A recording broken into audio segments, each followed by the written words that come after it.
Hi, my name is Ashley Scotland and I'm a student registered nurse, and my purpose here today is to inform the audience on how they can take their own blood pressure, how there is the reality and the risks associated with hypertension, or also known as high blood pressure, and how there is a need to monitor. So, first of all, hypertension, which it is a serious issue in Canada.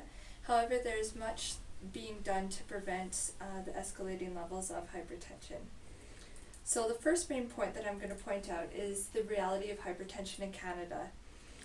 According to Hypertension Canada organization, 9 out of 10 those over 60 develop hypertension, and there are also provinces differences. BC is the only province that has levels of hypertension below national average. And then also, according to Stats Canada 2010, Canada had the world's highest reported national rates of people being aware of diagnosis, being treated, and controlling their hypertension. So this is a positive aspect of the raising levels of hypertension, but there still is a need to educate regarding taking blood pressure. So the second main point that I'm going to point out is who are at risk. So older generations, as stated before, those with diabetes, those that lack activity, those with high sodium diets, those that are smokers, those that eat unhealthy, and those that are obese. With these high levels of hypertension, there is a risk for heart attack and stroke.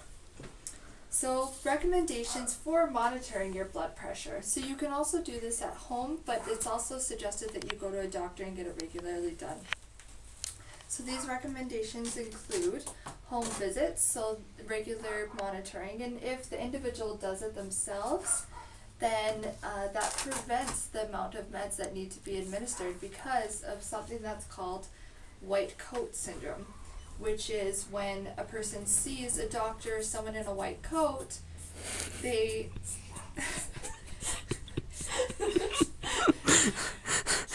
sorry, our little patient here is getting excited. He's showing how you monitor your own blood pressure. But with white coat syndrome, your blood pressure automatically escalates. So this blood pressure cuff here is not something that could be used on yourself. You can't take your own blood pressure with this, but this is the type of cuff that the doctors use in the clinic. So here's just some points before I show you how to take blood pressure on how to measure your blood pressure properly. So seated here is my grandpa, and he's warm and comfortable. He has sat here 2 hours after physical activity. He has an empty bladder. His feet are flat, and his arm is at heart level. And what you would do if you're taking your own blood pressure is take 2 readings to make sure that you didn't mess up on the first one, just to be more accurate. So I'll show you how a doctor takes blood pressure, and it would be different with your own individual cuff, but it's still the same principle. There would be a reading of a systolic number and a diastolic, and what is considered normal is 120 over 80, and it's measured in milligrams of mercury, or millimeters of mercury, sorry. Okay, so first of all, what the doctor would do is or the nurse, you palpate till you pump it up until you don't feel the pulse anymore, and that's called palpating. So you pump it up.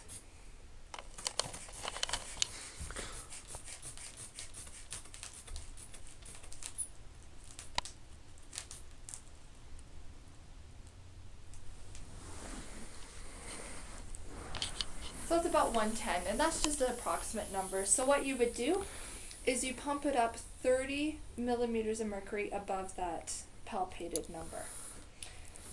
So then you make sure the cuff is tight. So my grandpa put this on himself, but you got to make sure it's tight. And the artery, you're feeling for the brachial artery, and it's on the inside of the arm. So you just put it really tight, not too tight so it's uncomfortable, but tight enough that you get an accurate reading. So it's like that, and then you take your stethoscope and you listen in on the brachial artery. And you pump it up. So, for example, I'm going to pump it up to 140.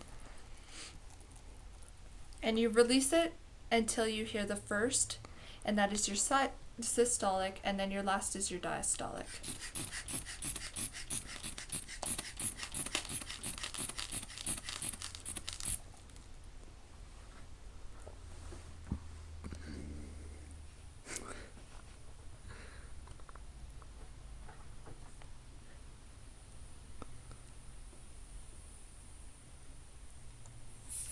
Okay, so it's 102/80, so it is slower than the systolic number that we measured before. And you generally have low blood pressure, right? Okay, so that would be normal for him. So for me as a nurse, if I got a number like that and I was sure of the number and that's a normal for them, then I wouldn't take another reading. But at home, it's recommended that you do. Let me just put that away and good to go. Alright, so taking blood pressure regularly can reduce the risk of heart attack and stroke and can indicate hypertension, which can prevent problems at a later time. So I challenge you to regularly go to the doctor and take your blood pressure and do it on your own. Thank you. Thank you very much. Question, nurse.